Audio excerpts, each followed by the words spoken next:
eu sou Isabel, este é o Hear the Bells e hoje eu tô aqui para compartilhar com vocês, finalmente, as minhas 10 melhores leituras de 2021. É comum, é tradição no Booktube, no universo dos criadores de conteúdo literário, todo finalzinho de ano ou início do ano seguinte, fazer ali um resuminho e compartilhar as nossas melhores leituras, os nossos favoritos do ano que acabou. Esse ano eu cheguei um pouquinho atrasada pra brincadeira, por motivos de... Em dezembro e janeiro o canal ficou totalmente abandonado, parado, largado pras traças. Mas como eu gosto bastante da ideia, como eu gosto bastante desse tipo de vídeo, como eu consumo muito esse tipo de vídeo, decidi, por que não, iniciar 2022, a programação de conteúdo deste canal para 2022 com os meus 10 melhores livros, as minhas 10 melhores leituras de 2021. Dito isso, o primeiro livro da minha lista não será surpresa para ninguém, porém foi surpresa para mim porque, por algum motivo, eu achava que eu tinha lido esse livro há anos e anos atrás. Não sei por quê, mas foi em 2021 que eu finalizei a leitura de Mulheres Extraordinárias, a biografia conjunta de Mary Wollstonecraft e Mary Shelley. Aí, mulheres incríveis, mulheres realmente extraordinárias, que têm histórias sensacionais, inspiradoras, repletas de desafios, de altos e baixos, mas que merecem sim ser conhecidas, que merecem sim ser compartilhadas, que merecem sim ser lidas. E serei eternamente grata à editora Darkside por ter encaminhado esse livro pra cá, porque ele se tornou um preferido da minha vida. É um livro que com certeza eu vou ler de novo e de novo e de novo. E é um livro que já se tornou aí, de certa forma, um conteúdo de pesquisa, um conteúdo que será utilizado como embasamento para projetos futuros. Então, assim, só elogios com relação a Mulheres Extraordinárias. O segundo livro da nossa lista também foi uma surpresa para mim, porque eu não lembrava que tinha realizado a releitura de V de Vingança em 2021. Já perdi as contas de quantas vezes eu li e reli o V de Vingança, mas aparentemente eu reli V de Vingança em 2021 e é por isso que ele tá aparecendo aqui, porque vocês sabem que eu gosto dessa história em quadrinhos, porque vocês sabem que eu gosto do V e porque vocês sabem que eu gosto das histórias aí criadas em conjunto com Alan Moore. Inclusive, fica aí uma pista de que nessa lista vai aparecer outro livro, outra história, outra narrativa criada em conjunto com Alan Moore. Depois disso a gente vai para uma espécie de autobiografia, um livro de não ficção conhecido como F de Falcão. F de Falcão era um livro que estava estagnado na minha estante já fazia 1 ou 2 anos. E não sei porque eu demorei tanto para realizar essa leitura. Esse é um livro que é várias coisas em um livro só.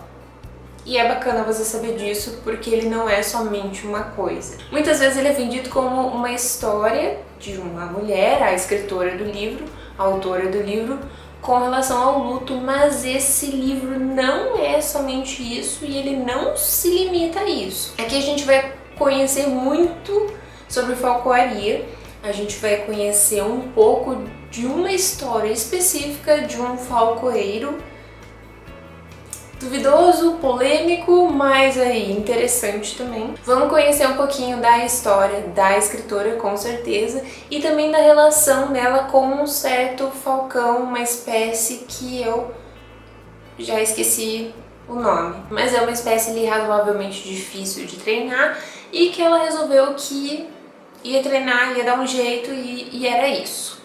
E a partir disso a gente vai acompanhando os pensamentos dela e as reflexões dela e o que ela tem para nos dizer, e só por conta disso esse livro já é maravilhoso e tá aparecendo aqui, porque se você acompanha esse canal há mais tempo você sabe que eu gosto e que eu defendo os livros diferentões. Em seguida, a gente tem outro livro que eu acompanhei o hype durante muitos e muitos anos.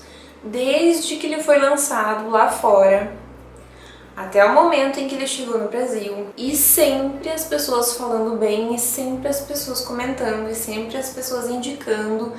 E eu sempre li pensando se deveria ou não realizar a leitura. Até que, em 2021, eu conheci a Canção de Aquiles. E sim, gente, o hype é real, não é à toa que as pessoas falam sobre esse livro, não é à toa que as pessoas indicam esse livro de novo, porque ele é tudo isso sim.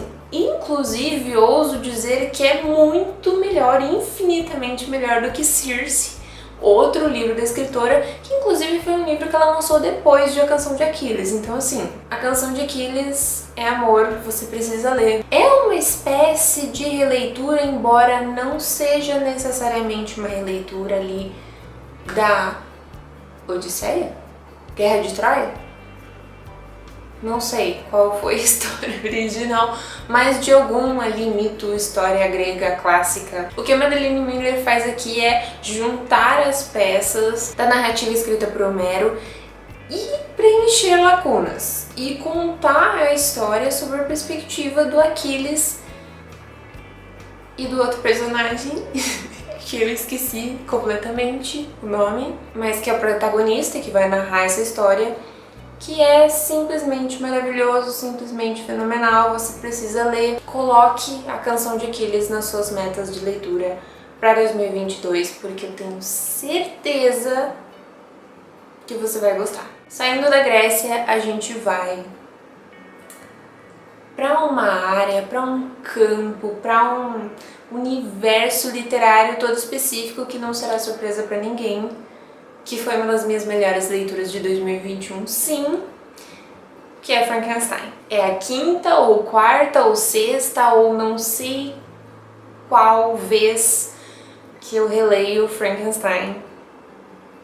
E toda vez que eu releio esse livro é amor. Eu nem tenho mais nada que eu possa dizer sobre Frankenstein, porque vocês já sabem que eu gosto, vocês já sabem diversas reflexões e comentários que eu tenho e que eu já proferi sobre esse livro.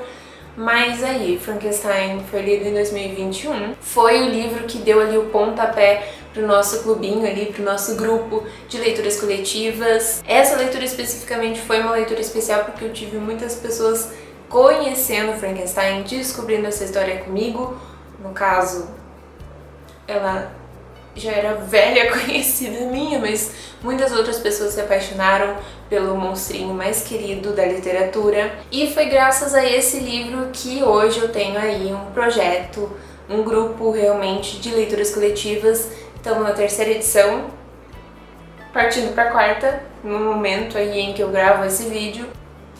E é isso, Frankenstein é isso na minha vida. E como prometido, chegou o momento de falar sobre outra história criada em conjunto com Alan Moore, e vamos falar de Monstro do Pântano. Foi em 2021 que eu finalmente conheci o Monstro do Pântano e que me encantei. Tem vídeo comprovando aí o encanto desta pessoa para com o Monstro do Pântano.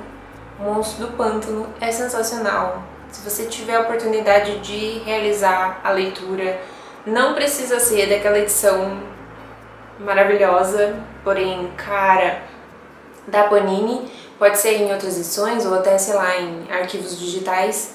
Mas se você tiver a oportunidade, leia O Monstro do Pântano. Conheça essa história pela história em quadrinhos, sim. Não pelos filmes, não pelas adaptações ali em série, mas pela história em quadrinhos. Porque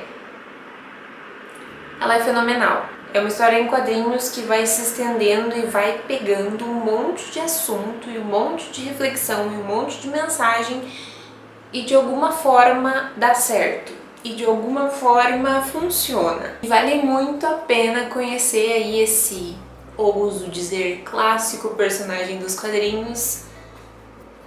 E é isso. Possivelmente teremos mais Alan Moore em 2022 e possivelmente teremos mais Alan Moore nos favoritos, nos preferidos, nas melhores leituras de 2022.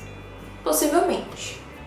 mas só o tempo dirá. E como 2021 foi o ano de conhecer escritores novos e de conhecer histórias novas, foi também o ano em que eu conheci Albert Camus e realizei a leitura de O Estrangeiro. E que livro curioso, para dizer o mínimo. Tem resenha desse livro aqui no canal, uma resenha confusa, um tanto quanto reflexiva, talvez, questionadora, cheia de perguntas, que talvez não chegue em nenhuma conclusão, mas tá aí porque é isso que é O Estrangeiro, a gente não chega em conclusão nenhuma no final. E acontece que O Estrangeiro também gerou ali uma resenha crítica bem bacana por esta pessoa que vos fala, que tá em processo de discussão para ser publicada por algum lugar.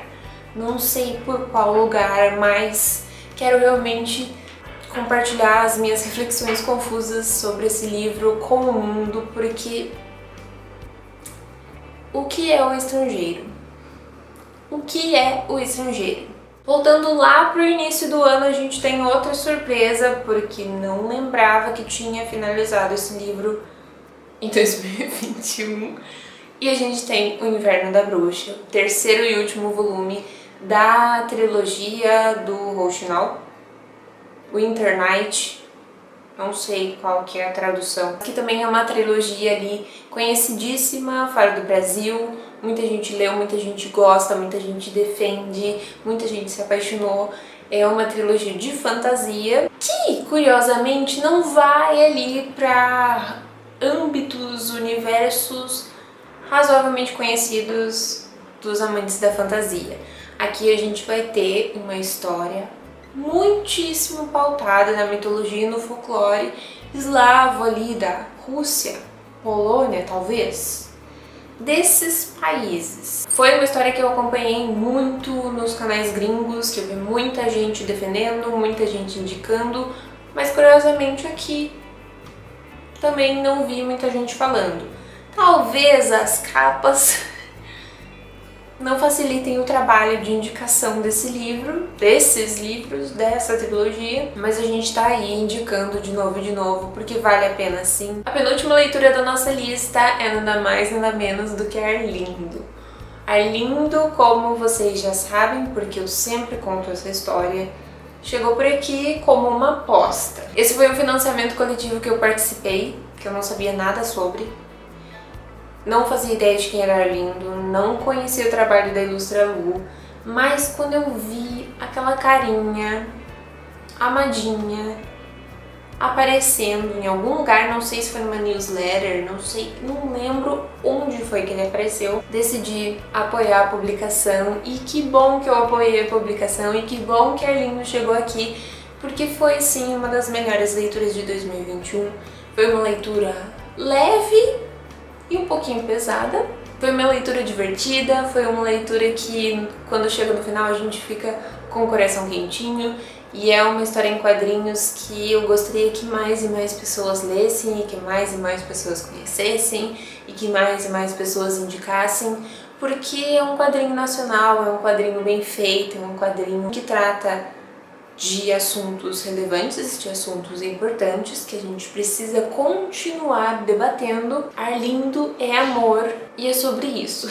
E para fechar o nosso vídeo, como não poderia deixar de ser, porque a pessoa que vos fala tem ali um certo histórico, a gente tem o Como Ler Literatura, do Terry Eagleton. Um livro de teoria literária. Porque sim, porque nesse canal a gente também compartilha dicas e a gente compartilha livros de teoria e crítica literária, porque eu gosto muito de teoria e crítica literária, porque eu me divirto muito com esses assuntos e porque, embora às vezes eu tenha um conflito interno enorme, porque não consigo entender o que eles estão querendo dizer, no final eu gosto e eu entendo e eu defendo de novo esses livros, e Como Ler Literatura não é diferente. Foi um livro que eu li, que eu me diverti lendo, foi um livro que me apresentou coisas que eu ainda não conhecia, que eu ainda não tinha parado para pensar no âmbito da teoria literária, no âmbito da literatura, e é um livro aí que precisava compartilhar, porque somos assim. E tá tudo bem. E essas foram aí as minhas 10 melhores leituras de 2021. Um pouquinho de tudo, bastante quadrinhos, curiosamente. Tenho a impressão de que cada ano que passa a gente vai tendo mais e mais quadrinhos nas minhas melhores leituras, o que é muito bom, o que eu gosto bastante, e pretendo continuar aí compartilhando esse tipo de história com vocês, embora na situação atual das coisas eu não tenha nenhuma história em quadrinhos para ler. Precisamos resolver essa questão em breve. Mas se você gostou desse vídeo, se você aí recebeu alguma indicação bacana, pretende colocar alguma dessas obras nas suas metas de leitura, coloque aí nos comentários, vamos conversar um pouquinho mais sobre livros, sobre favoritos, sobre melhores do ano nas caixinhas de comentários, e a gente se vê no próximo vídeo.